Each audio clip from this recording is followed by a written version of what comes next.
Please ask your question. You have raised your hand.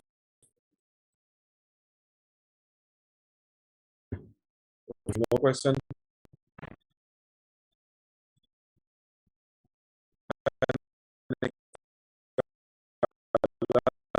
लेकिन उसके बाद सेकंड इलेक्ट्रॉन IE2 में आपको एक एब्रप्ट ह्यूज इंक्रीज आया, लेकिन 2 से 3 में फिर ह्यूज नहीं है क्योंकि आपने सेम शेल से उसको निकाला है, सेम शील्डिंग इफेक्ट था। तो ये इस तरह से एक आयनाइजेशन एनर्जी बढ़ रही है। तो आयनाइजेशन एनर्जी अगर आप देखें सर सर लेकिन ये 2 से सर 3 में थोड़ा सा सर इंक्रीज क्यों आया, हालांकि शेल तो सर सेम ही है। हाँ बेटा, वो मैं अभी बताता हूँ कि आप जब IE1 करते हैं ना, IE1, तो आपको याद होगा कि हमने पढ़ा था आप एटम को कन्वर्ट करते हैं +1 आयन में। तो अगर लिथियम है तो लिथियम के अंदर एटम में कितने प्रोटॉन्स थे? 3 प्रोटॉन्स थे और 3 इलेक्ट्रॉन्स थे। लेकिन जब उसका +1 आयन बना तो उसमें कितने प्रोटॉन्स हैं? 3, लेकिन इलेक्ट्रॉन्स कितने रह गए? 2। ठीक है, तो अब 3 प्रोटॉन्स की 2 इलेक्ट्रॉन्स के ऊपर अट्रैक्शन जो है वो स्ट्रॉन्गर होती है। अट्रैक्शन जो है वो स्ट्रॉन्गर है देन द IE1। अब आप +1 को जब कन्वर्ट करोगे +2 में, ठीक है, +2 में, तो प्रोटॉन तो आपके 3 हैं, लेकिन सर सब शेल जब इलेक्ट्रॉन अब चेंज होगा आपके या पास, शेल जब चेंज होगा तब इंक्रीज होगी? देखें, जब जब आपका शेल चेंज होता है ना, अब इसको हम शेल से ही एक्सप्लेन करेंगे। ठीक है, पहले हम शेल से एक्सप्लेन करेंगे, सब शेल से इसको हमें एक्सप्लेन करने की जरूरत नहीं पड़ेगी, वही ट्रेंड सब शेल होगा। तो एटम से +1 बनने में यहाँ पर लिथियम में, यहीं पर जो है आपने देखा कि एटम से +1 बनते हुए जो आयनाइजेशन एनर्जी थी वो जो भी वैल्यू थी उससे जब +2 में गए हैं तो एक लार्ज रेज आया था। आपके सामने वैल्यू लिखी हुई अभी भी नजर आ रही है कि 820 से 3900 पे मैं ले गया हूँ। तो ये लार्ज रेज क्यों आया है? क्योंकि जो सेकंड इलेक्ट्रॉन आप निकाल रहे हैं, एक तो उसमें प्रोटॉन ज्यादा और इलेक्ट्रॉन कम है, अट्रैक्शन वैसे ही स्ट्रांग हो रही है। ऊपर से आपका शेल भी क्लोजर है, तो शेल के क्लोजर होने की वजह से भी एक बहुत ज्यादा राइज आती है। पर आपका सवाल ये था कि +2 से +3 में क्यों इंक्रीज आया, हालांकि शेल तो सेम था। तो देखें बेटा कि +2 से +3 में क्या हुआ है कि 3 प्रोटॉन और 1 इलेक्ट्रॉन है। तो ये अट्रैक्शन जो है ये यहाँ पर फर्दर स्ट्रॉन्गर हो रही है। जितने इलेक्ट्रॉन कम होते जाते हैं पॉजिटिव चार्ज बढ़ता जाता है, तो पॉजिटिव चार्ज जो है वो लार्जर होता जाता है। ठीक है, इलेक्ट्रॉन जो है वो लेसर होते जाते हैं, जिसकी वजह से अट्रैक्शन जो है वो फर्दर स्ट्रॉन्गर होती जाती है। इसलिए +2 से +3 में भी आयनाइजेशन एनर्जी बढ़ेगी। यही मैंने आपको जनरल रूल बताया है कि जब भी आप सक्सेसिव आयनाइजेशन एनर्जी करते हैं तो वो आयनाइजेशन एनर्जीज इंक्रीज करती हैं। ठीक है, क्यों इंक्रीज करती हैं? क्योंकि इलेक्ट्रॉन्स कम हो रहे होते हैं और प्रोटॉन नंबर उतना ही स्टे कर रहा होता है, पॉजिटिव चार्ज बढ़ रहा होता है। तो पॉजिटिव चार्ज क्या करता है? आपके जो रिमेनिंग इलेक्ट्रॉन्स को स्ट्रांगली होल्ड करना शुरू हो जाता है। तो जैसे जैसे आप इलेक्ट्रॉन निकालते जाएंगे, इलेक्ट्रॉन कम होते जाएंगे, प्रोटॉन उतने ही रहेंगे, पर कंपैरेटिवली उनका नंबर ज्यादा होता जाता है इलेक्ट्रॉन से।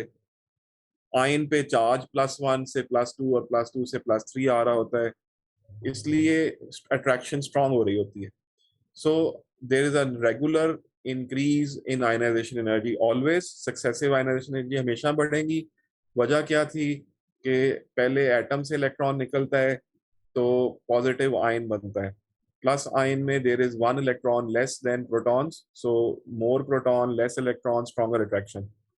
फिर उसके बाद IE2 में फिर आप 1 इलेक्ट्रॉन और निकाल रहे होते हैं, तो फिर उसके बाद और अट्रैक्शन स्ट्रांग होती जाती है। लेकिन एक बिग जंप आपको नजर आता है। वो बिग जंप जो है वो क्यों आती है आयनाइजेशन एनर्जी में? ग्रेजुअल तो इसलिए आ रही थी कि प्रोटॉन और इलेक्ट्रॉन जो है, इलेक्ट्रॉन कम हो रहे थे और प्रोटॉन जो है वो स्ट्रांगली होल्ड कर रहे थे रिमेनिंग इलेक्ट्रॉन्स को, पॉजिटिव आयन का चार्ज भी बढ़ रहा था। लेकिन एक ह्यूज जंप क्यों आती है? क्योंकि वो मार्क होता है कि जो इलेक्ट्रॉन है वो इनर शेल से निकला है। तो इनर शेल पे जाने पर एक जो ionization energy, successive ionization energy है, उसमें आपको एक लार्ज ह्यूज जंप दिखाई देगी। फॉर एग्जांपल आप बेरिलियम को देखें, तो बेरिलियम के जो आप फर्स्ट शेल है उसमें 2 इलेक्ट्रॉन्स हैं, उसके बाद सेकंड शेल में भी 2 इलेक्ट्रॉन्स हैं। तो जब आप पहला इलेक्ट्रॉन निकालते हैं, पहला इलेक्ट्रॉन एक इलेक्ट्रॉन निकाला IE1, तो आपने फर्स्ट इलेक्ट्रॉन निकाला, फिर उसी शेल से आपने सेकंड इलेक्ट्रॉन को निकाला। ठीक है, ये आपकी IE2 हो गई। इन दोनों में भी इंक्रीज आप देखेंगे, क्योंकि पहला इलेक्ट्रॉन आपने किससे निकाला था? एटम से। दूसरा इलेक्ट्रॉन आप निकाल रहे हैं +1 चार्ज आयन से, तो इसमें आपको एक ग्रेजुअल इंक्रीज देखेंगे। आप जैसे मैंने कहा कि जी पहली आयनाइजेशन एनर्जी 1200 है, तो दूसरी जो है वो 2700 मैंने लिखी हुई है। ठीक है, तो यहाँ तक तो एक ग्रेजुअल इंक्रीज आई है, एक स्मॉल इंक्रीज आई है। लेकिन बेरिलियम के लिए जब आप थर्ड इलेक्ट्रॉन को निकाल रहे हैं, ये थर्ड इलेक्ट्रॉन जब आप बाहर जा रहा है, ये थर्ड इलेक्ट्रॉन, तो ये थर्ड इलेक्ट्रॉन जब निकल रहा है तो ये कौन से चार्ज आयन से निकल रहा है? +2 से +3 में जा रहा है ना। और दूसरा, ये थर्ड इलेक्ट्रॉन इनर शेल से निकल रहा है। आप देखें कि थर्ड आयनाइजेशन एनर्जी 2700 से 8200 हो गई है। ठीक है, तो ये जो बिग इंक्रीज आपको यहाँ नजर आ रही है, ये 2 बातें मार्क कर रही है। एक तो ये कि आपका इलेक्ट्रॉन जो थे वो कम थे और प्रोटॉन ज्यादा थे, तो अट्रैक्शन स्ट्रॉन्गर तो थी, वो तो IE1 और 2 में भी थी। लेकिन I2 से I3 में इतनी बड़ी इंक्रीज क्या शो कर रही है कि थर्ड इलेक्ट्रॉन कहाँ से निकाला है आपने? थर्ड इलेक्ट्रॉन वैलेंस शेल से नहीं निकाला, बल्कि उससे अंदर वाले शेल से निकाला है। और फिर थर्ड से जब आप फोर्थ इलेक्ट्रॉन निकालोगे, तो फिर आपके पास IE4 होगी, जिसमें आप +3 आयन को कन्वर्ट करोगे +4 आयन में। तो फिर आप चूंकि I3 और 4 को कंपेयर करें, तो 8200 से 10200 है, 2000 का फर्क है। क्योंकि अब शेल तो वही रहा है आपका, पर प्रोटॉन्स का जो होल्ड है ऑन वन इलेक्ट्रॉन जो आखिरी रह गया था उस पर ज़्यादा स्ट्रांग है। पॉजिटिव चार्ज भी +3 है, तो उसकी वजह से उसको ज़्यादा एनर्जी रिक्वायर्ड होगी to drag the fourth electron out of the same shell. लेकिन आप देख रहे हैं आयनाइजेशन एनर्जी सारी बढ़ रही है, लेकिन जहां आपको एक अनएक्सपेक्टेड राइज, एक लार्ज इंक्रीज नजर आएगा, उसमें प्रोटॉन और इलेक्ट्रॉन की अट्रैक्शन के साथ एक और फैक्टर भी रोल प्ले कर रहा है, और वो है कि आप अंदर वाले शेल से इलेक्ट्रॉन निकाल रहे हैं। इस तरह से आपको ये पता लग जाता है आयनाइज सक्सेसिव आयनाइजेशन एनर्जी से कि वैलेंस शेल में कितने इलेक्ट्रॉन्स थे। जैसे बेरिलियम के फर्स्ट और सेकंड के बाद थर्ड में जब जंप आई, तो 2 इलेक्ट्रॉन बाहर वाले शेल में थे। सो इससे आपको उसका ग्रुप भी पता लग जाता है, because valence electron is equal to the group number. तो बेरिलियम के आउटर मोस्ट शेल में 2 इलेक्ट्रॉन्स थे और उनमें एक स्मॉल इंक्रीज आई। जैसे ही आप थर्ड इलेक्ट्रॉन पे गए जो कि इनर शेल से ड्रैग आउट हुआ, तो एक बहुत लार्ज इंक्रीज आई, जो कि ये शो कर रहा है कि इलेक्ट्रॉन अब आउटर मोस्ट शेल से नहीं निकला, इनर शेल से निकला। इस चीज को हम और देखते हैं जी आगे। तो ये देखिए मैंने यहाँ लिखा हुआ है IE1 एटम से इलेक्ट्रॉन निकलता है, लेकिन IE2 जो है वो +1 आयन से निकलता है। उसमें लेसर इलेक्ट्रॉन होते हैं प्रोटॉन से, चार्ज भी प्लस होता है, इसलिए आयनाइजेशन एनर्जीज जो हैं वो बढ़ती हैं, क्योंकि चार्ज प्लस में बढ़ रहा होता है, प्रोटॉन उतने ही होते हैं, इलेक्ट्रॉन कम हो जाते हैं। So on their is a stronger attraction. But whenever the shell changes and you take the electron out from the inner shell, which is closer to the nucleus, there is always an abruptly large increase in ionization energy, which is way much higher than the regular trend. तो अब देखें, मैं एक oxygen की example आपके सामने खोल रहा हूँ। तो ऑक्सीजन की इलेक्ट्रॉनिक कन्फिगरेशन है 2,6। तो आपके आउटर मोस्ट शेल में हमें पता है 6 इलेक्ट्रॉन्स हैं।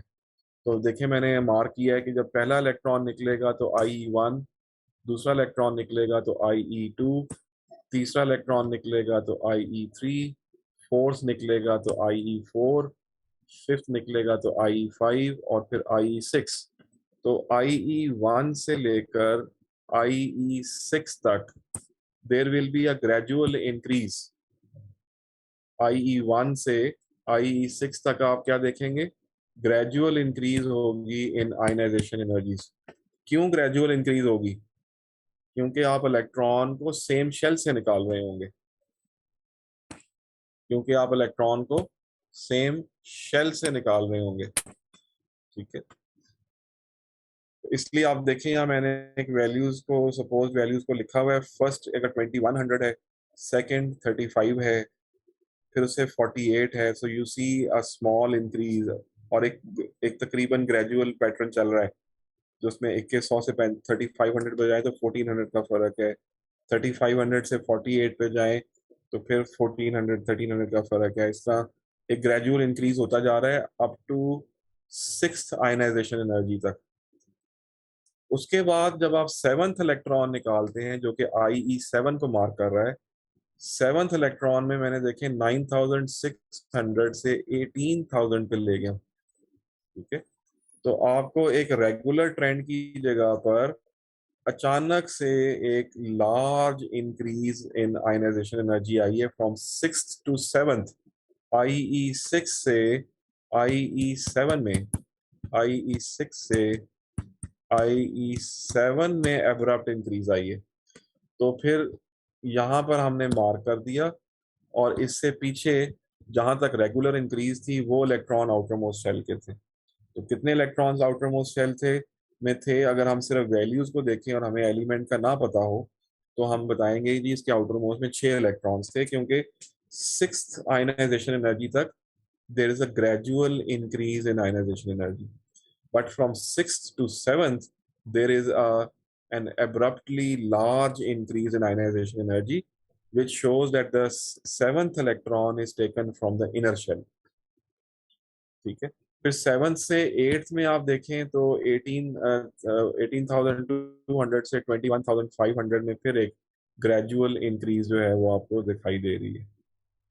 तो ग्रेजुअल इंक्रीज, जब तक आप एक शेल में रहते हैं तो उसमें ग्रेजुअल इंक्रीज दिखाई देती है, लेकिन जैसे ही आप इनर शेल से इलेक्ट्रॉन को निकालेंगे तो आपको एक लार्ज इंक्रीज जो है वो दिखाई देगी। तो ऑक्सीजन में आपने देखा कि 6 इलेक्ट्रॉन्स तक निकालते गए, तो आयनाइजेशन एनर्जी 1 से 2, 2 से 3, 3 से 4, 4 से 5, 5 से 6, 6 तक आपके पास एक रेगुलर इंक्रीज आ रही है, जिसमें एक रेगुलर फैशन में 1500, 2000, 2200, 2300, 2300, 2500 का इंक्रीज है।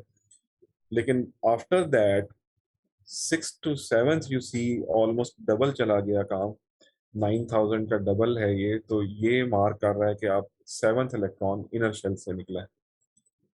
अब इसी चीज को हम आगे लेकर चलते हैं।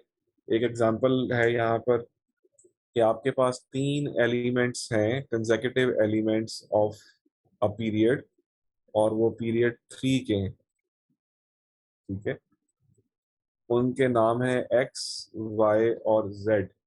एंड व्हेन वी से कंसेक्यूटिव, तो X के साथ Y होगा राइट साइड पर, और Y के साथ फिर आगे राइट साइड पर Z होगा, ठीक है। तो ये 3 कंसेक्यूटिव एलिमेंट्स हैं पीरियड 3 के, और उनकी आयनाइजेशन एनर्जीज दी हुई हैं आपको। 1 2 3 4 नहीं दी हुई, 1 2 3 4 तो डेटा बुकलेट में भी दी हुई है, उसने 5 6 7 8 दी है। अब आप देखें कि इस डेटा को कैसे हम यूज करेंगे to find the group number and valence shell electrons. तो अगर आप x की वैल्यूज को देखें, आयनाइजेशन एनर्जी नंबर 5 से 6 में, तो 4400 से 16000 में एक इंक्रीज, बहुत बड़ा इंक्रीज है। लेकिन फर्दर कंफर्म करने के लिए कि 6 से 7 में क्या चेंज है, तो 16100 से 19300 कंपेयर करें तो 4 से 4400 टू 1600 यानी कि 5th टू 6 में एक बहुत बड़ी इंक्रीज है, जो कि 6 और 7 में नहीं है। 7 जो है वो आपकी एक ग्रेजुअल इंक्रीज है, 3000 का फर्क है। फिर उसके बाद 7 टू 8 में भी तकरीबन 3000 का फर्क है।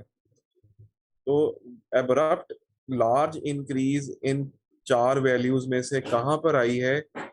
5th टू 6th आई है, ठीक है। तो 5th टू 6th और आगे सब सारी तकरीबन एक ग्रेजुअल इंक्रीज में जा रही है। इसका मतलब है कि there are how many electrons in the outer most shell? 5 electrons, क्योंकि 5th इलेक्ट्रॉन के बाद there is an abruptly large increase for the 6th electron. तो इसका मतलब ये हुआ कि इसके आउटर मोस्ट में 5 इलेक्ट्रॉन है। तो ये कौन से ग्रुप का एलिमेंट है? ग्रुप 15 का। इसको आप ओ लेवल में ग्रुप 5 भी कहते थे। ग्रुप 15 का एलिमेंट, और ग्रुप 15 का पीरियड 3 का जो एलिमेंट है, अगर वो आपसे कहे कि जी उसका सिंबल लिखो पीरियोडिक टेबल देख के, तो वो फास्फोरस है। फिर चूंकि अब हमें पता है कंसेक्यूटिव है, तो एक्स जो है उसके बाद फिर वाई आएगा और वाई के बाद जेड आएगा। तो वाई को अगर आप देखें तो वाई की फर्स्ट आयनाइजेशन एनर्जी नहीं है, सेकंड नहीं है, थर्ड नहीं है, फोर्थ नहीं है, 5th से ही स्टार्ट हो रही है। 5th से 6th में आप देख रहे हैं 5700 टू 7300, जो कि अप्रॉक्सीमेटली 2000 का फर्क है। उसके बाद 7300 से जब आप 7th आयनाइजेशन एनर्जी पे जा रहे हैं तो यू सी के 7300 से 15600 हो गया है, जो कि मोर देन डबल है। और फिर 15600 से 19200 फिर एक ग्रेजुअल इंक्रीज है। तो एब्रप्ट इंक्रीज कहाँ आया? एब्रप्ट इंक्रीज आया बिटवीन 6th एंड 7th। तो 7th इलेक्ट्रॉन तो इनर शेल से निकला है ना, तो आउटर शेल में कितने इलेक्ट्रॉन्स थे? 6 इलेक्ट्रॉन्स थे। तो इसके आउटर मोस्ट शेल में 6 इलेक्ट्रॉन्स थे। सो इसका ग्रुप 6, जिसका अब नाम है ग्रुप 16। और अगर आप ग्रुप 16 का पीरियड 3 देखेंगे तो वो सल्फर है। ऐसे ही Z को देखें तो Z की जो सर ये 16 कहाँ से आया? जी बेटा, ग्रुप 6 को 16 कहते हैं ना। क्यों हाँ जी, सर, क्या मतलब 16 को कहते हैं ग्रुप 6 को? इसलिए कहते हैं, आपको मैंने जब एटॉमिक स्ट्रक्चर पढ़ाया था तब मैंने आपको पीरियोडिक टेबल दिया था, उसको देखिएगा। मैंने आपको बताया था ये आपका पीरियोडिक टेबल का एक लेआउट है। इधर है जी ग्रुप 1 2, ओ लेवल में ग्रुप 3 यहाँ आता था, ठीक है। और जी आप ये एरिया जिसको आपको शायद याद हो कि यहाँ पर कौन से मेटल्स होते थे? Transition metal. तो इनके ग्रुप नंबर नहीं थे ओ लेवल में। लेकिन जो अब नया टेबल इंटरनेशनली चल रहा है और आके भी पेपर के साथ जो लग के आएगा, वहां पर इधर ग्रुप 3 है, फिर 4 है, फिर 5 है, फिर 6 है, अप टू यहाँ पे ग्रुप नंबर 12 तक यही है। इसलिए 12 तक ट्रांजिशन एलिमेंट के, ग्रुप 3 से ग्रुप 12 जो है वो ट्रांजिशन मेटल के ग्रुप है। And this makes 10 groups of transition metals.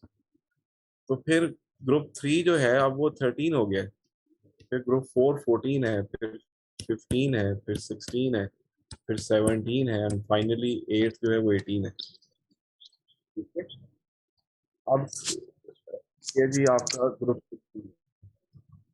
तो हमें कैसे पता लगा कि ग्रुप नंबर जो है 16 है या ओ लेवल के हिसाब से ग्रुप 6 है? इसलिए क्योंकि 6 तक there is a gradual increase in ionization energy, and from 6th to 7th there is a large huge increase in ionization energy, और फिर 7 to 8 फिर एक gradual increase है। तो इससे पता लग रहा है कि इसके 6th और 7th के दरमियान में चूंकि लार्ज इंक्रीज है, तो 7th इलेक्ट्रॉन इनर शेल से है। तो वैलेंस शेल में कितने इलेक्ट्रॉन हो गए? 6, और 6 इलेक्ट्रॉन जो हैं वो ग्रुप। फिर Z में आ जाए। Z के लिए सर सर सर पूछे बेटा। सर आपने सर ग्रुप 5 और 15 के आगे सर P क्यों लिखा है? ग्रुप 6 और 16 के आगे S क्यों लिखा हुआ है? नहीं, मैंने ये बताया कि ये सिंबल कौन सा एलिमेंट है, बताओ उसका सिंबल लिखो। अच्छा ठीक है, ओके सर। तो आप पीरियोडिक टेबल में जाओगे ना, तो ग्रुप 15 है और पीरियड 3 है, तो वहां पे फॉस्फोरस। फॉस्फोरस, उसका सिंबल पी है। ओके ग्रुप ठीक है। 3 में, पीरियड 3 में सल्फर है, उसका सिंबल एस है। अब ठीक है, मुझे जेड लगा ग्रुप, कोई ऑर्बिटल की बात हो रही है। सॉरी, मुझे लगा सर वो पी ऑर्बिटल है, वो एस ऑर्बिटल है। ठीक है ये सर। उस सिंबल आ गए, सिंबल ऑफ द एलिमेंट है। अच्छा, जी जो है, सर जी की आयनाइजेशन एनर्जी। लिटरली वो सेम चीज रिपीट करी जा रहे हैं मैंने आपको जो कल की बताई। जी जी, मैं मुझे उसको रीइंफोर्स करना है ताकि आप लोगों को इसका क्वेश्चन सॉल्व करने में डिफिकल्टी ना हो। जी में आप क्या देख रहे हैं, 6900, फिफ्थ में 6900 लिखी हुई है, सिक्स में 8500 है, सेवंथ में 10200 है। So you see a small increase, it's not a double कि 6000 का डबल, 6900 का डबल, 1000 होना चाहिए था, डबल नहीं है। So it's gradual increase. लेकिन 10200 से अचानक 19600 करना, ये आपके उस पैटर्न को छोड़ गया है और एक एब्रप्ट लार्ज आ गई है। इसका मतलब है कि 8 इलेक्ट्रॉन है, ये आपने कहाँ से निकाला है, शेल से निकाला। अब शेल इलेक्ट्रॉन फिर हो गए 7 इलेक्ट्रॉन हो गए आपके वेस्ट शेल में। इसका मतलब ये हुआ कि ग्रुप ओ लेवल के हिसाब से 7 और ए लेवल के हिसाब से ग्रुप 17 है। ग्रुप 17 और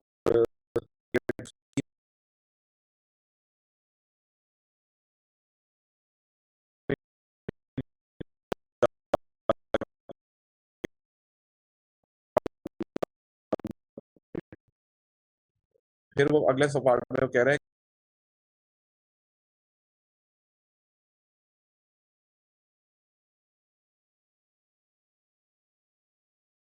कि अगर हम X को क्लोरीन से जोड़ें तो फॉर्मूला क्या बनेगा। तो क्योंकि X के आउटर मोस्ट में 5 इलेक्ट्रॉन्स हैं, तो ये देखें 1 2 3 4 एंड 5, तो इसको ऑक्टेट पूरा करने के लिए कितने और इलेक्ट्रॉन चाहिए। 3 सर। ऑक्टेट 8 होता है ना। सो X जी को सर। 8 करने के लिए 3, क्योंकि क्लोरीन एक से ज्यादा इलेक्ट्रॉन नहीं दे सकता, तो इसलिए फार्मूला क्या बन गया आपके पास फिर, XCl3, which is actually PCl3। ठीक है, तो अब इतनी डिस्कशन के तो ये बाद फॉर्मूला वाला इस पॉइंट दोबारा रिपीट कर सकते हैं? मैं कर रहा हूँ, एक्स का ग्रुप नंबर हमने डिसाइड कर लिया था ना, 15 है। ठीक है, ओ लेवल के हिसाब से ग्रुप नंबर क्या था, 5। और अभी हमने आयनाइजेशन एनर्जी से क्या डिसाइड किया था, उसके आउटर मोस्ट में कितने इलेक्ट्रॉन्स हैं, 5 इलेक्ट्रॉन्स हैं। तो मैंने ये 5 डॉट्स ड्रॉ किए और क्लोरीन के साथ मैंने शेयर करना था। उसने कहा क्लोरीन के साथ बताओ, तो क्लोरीन के आउटर मोस्ट में 7 होते हैं, तो वो एक ही शेयर करता है।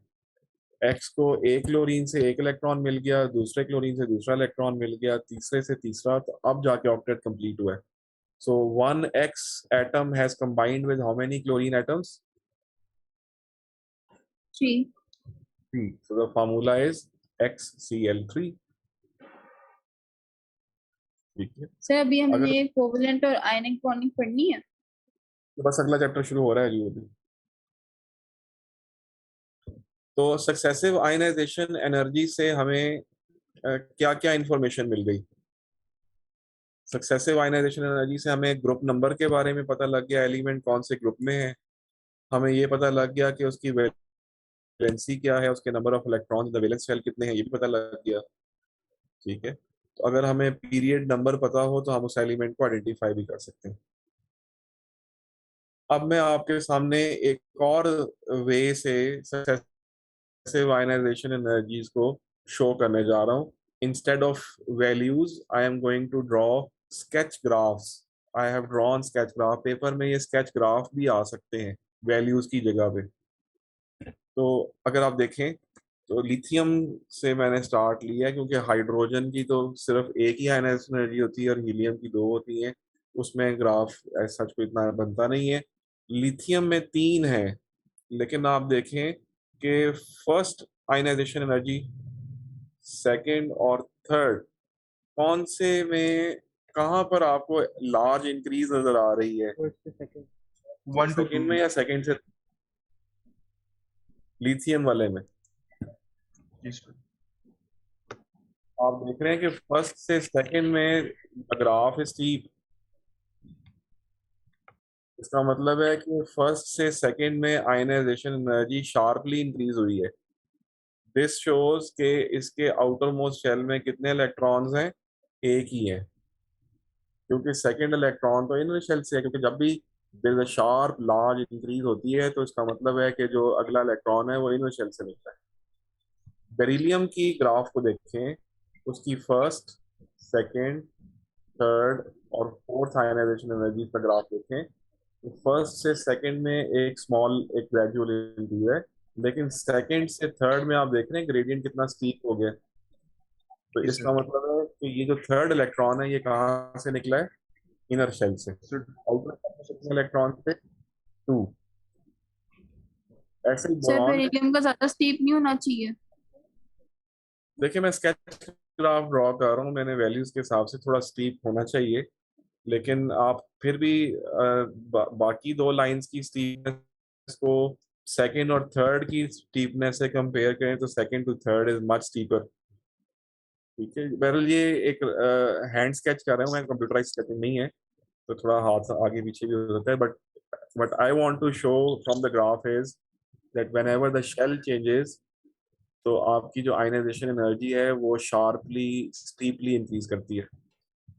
उसके बाद सर सर मैं पूछ रहा था कि P1 के अंदर सर ये ग्राफ स्केच करने वाले पे सवाल है क्या, या फिर आयनाइजेशन एनर्जी क्या बन रही है इसके ऊपर सवाल आ सकता है?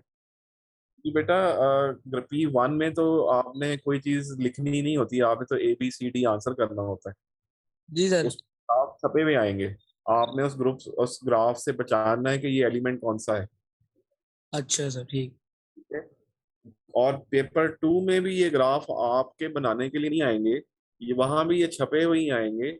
आपने सिर्फ उसमें से भी यही पहचानना है कि ये एलिमेंट सर आइडेंटिफाई करना है हमने। का ग्रुप नंबर आइडेंटिफाई करना है, इसके वैलेंस इलेक्ट्रॉन्स को आइडेंटिफाई करना है। सर ये ग्राफ स्टार्ट कहाँ से हो रहा है?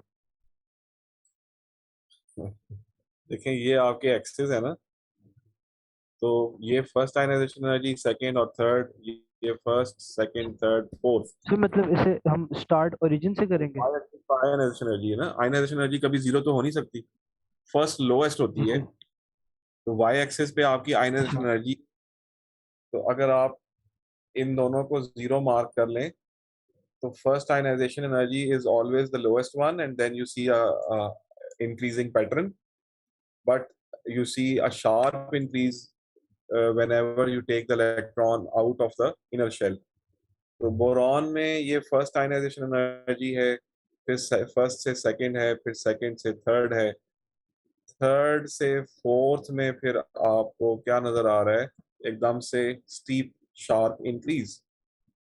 तो इसका मतलब है कि इसके आउटर मोस्ट शेल में कितने इलेक्ट्रॉन्स थे जब तक ग्रेजुअल इंक्रीज होता रहा? वो आउटर मोस्ट में 3 इलेक्ट्रॉन्स थे, तो ये ग्रुप 3 का है, 13 का है। ये देखें जी, मैंने ग्राफ जी सर यहाँ पे दो एलिमेंट्स के ग्राफ्स कंपेयर हो सकते हैं कि किसकी ज्यादा आयनाइजेशन एनर्जी है? सक्सेसिव में दो एलिमेंट्स कंपेयर नहीं होते। सक्सेसिव मैंने आपको आज के टॉपिक शुरू करने से पहले बताया था कि ये एक ही के अंदर हो रही होती है, so we are not going to compare this with the other element. ठीक है, मैंने अभी आपको ये नहीं कहा कि बोरॉन को बेरिलियम से कंपेयर करो, मैं बोरॉन के अंदर ही बैठ के तो देख रहा हूँ कि उसकी फर्स्ट से सेकंड, सेकंड से थर्ड में ग्रेजुअल इंक्रीज है, और थर्ड से फोर्थ में एक एब्रप्ट इंक्रीज है। So I come to know that it has 3 electrons in the outermost shell and its group number is 13. That's what I need. I don't want, you will not be asked to compare successive ionization energies among different elements. Successive का word ही एक होता ही एक element के ऊपर apply हो रहा होता है। अच्छा, अब सोडियम को देखें, तो सोडियम की टोटल इलेक्ट्रॉन्स 11 हैं, और आपको इसकी इलेक्ट्रॉनिक कन्फिगरेशन पता है 2, 8 और 1 होती है। तो आप देखें कि जो फर्स्ट आयनाइजेशन एनर्जी है वो सबसे लोएस्ट है, और फर्स्ट से सेकंड पे ही आपको एक स्टीप इंक्रीज नजर आ रही है,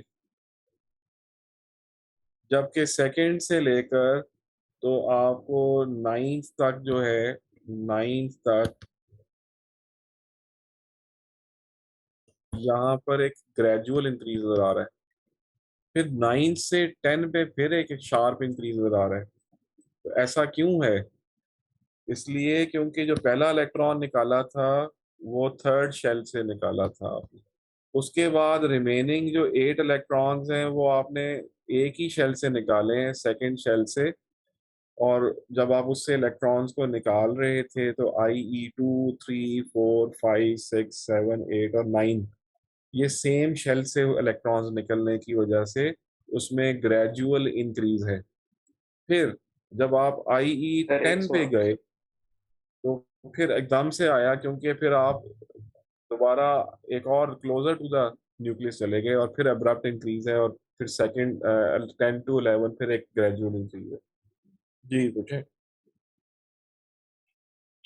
सर जो एक ही शेल से रिमूव कर रहे थे इलेक्ट्रॉन, वो भी रिमूव करते वक्त वो इंक्रीज क्यों हो रहा है ग्रेजुअली? बेटा मैंने अभी बताया था, ये सामने इसका आंसर फिर लिखा आ गया आपके सामने। तो why successive ionization energy increases, उसकी एक रीजन ये है कि there are more protons than electrons, so stronger attraction between nucleus and remaining electrons. और ये है कि जी जो second electron is remove from positive ion, so positive charge जो है वो भी इलेक्ट्रॉन को होल्ड करता है, क्योंकि इलेक्ट्रॉन नेगेटिव होता है और आयन का चार्ज पॉजिटिव होता है। So, which has stronger attraction for negatively charged electron due to increasing positive charge. तो शेल नंबर सेम रहे तो फिर ग्रेजुअल इंक्रीज होता है, इसलिए क्योंकि पॉजिटिव चार्ज बढ़ रहा होता है, इलेक्ट्रॉन्स कम हो रहे होते हैं, तो जो रिमेनिंग इलेक्ट्रॉन्स हैं वो स्ट्रॉन्गर होल्ड हो रहे होते हैं। लेकिन जब शेल चेंज होता है और आप इनर शेल से इलेक्ट्रॉन निकालते हैं तो आपके सामने सोडियम की आपको 11 आयनाइजेशन एनर्जीज दिखाई हैं। तो फर्स्ट से सेकंड में स्टीप इंक्रीज है, और फिर 9th to 10th में स्टीप इंक्रीज है, because you have taken electrons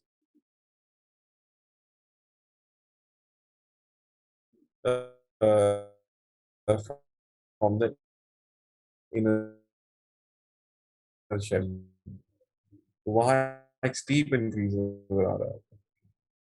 तो आई होप कि आप इस ग्राफ फॉर सोडियम।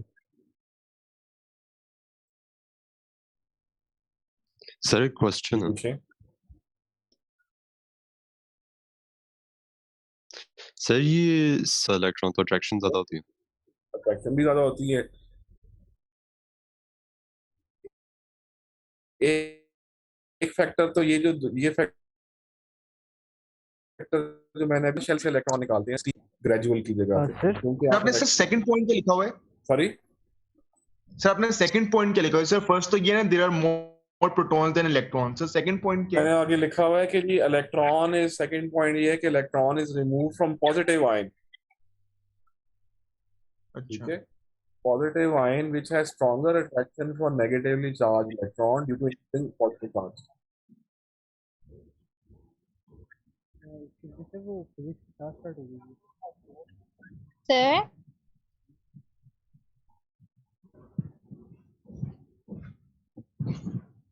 यस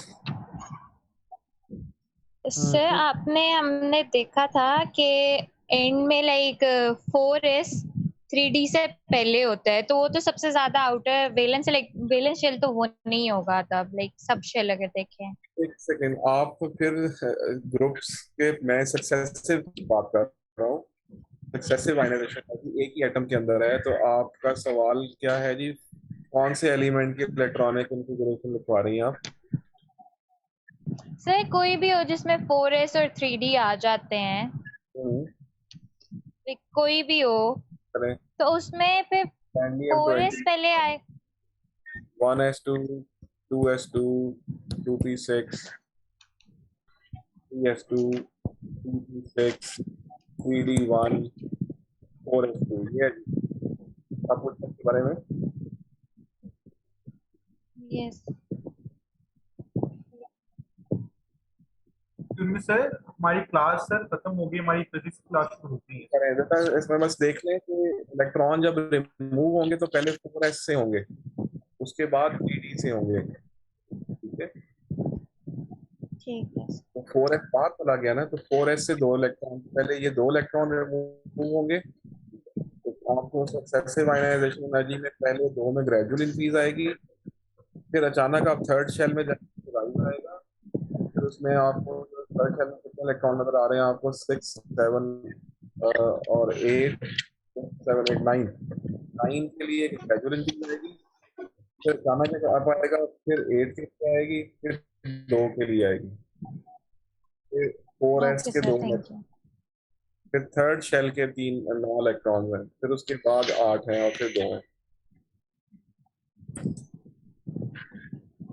ये आपकी सक्सेसिव, ये चैप्टर आपका खत्म हो गया है।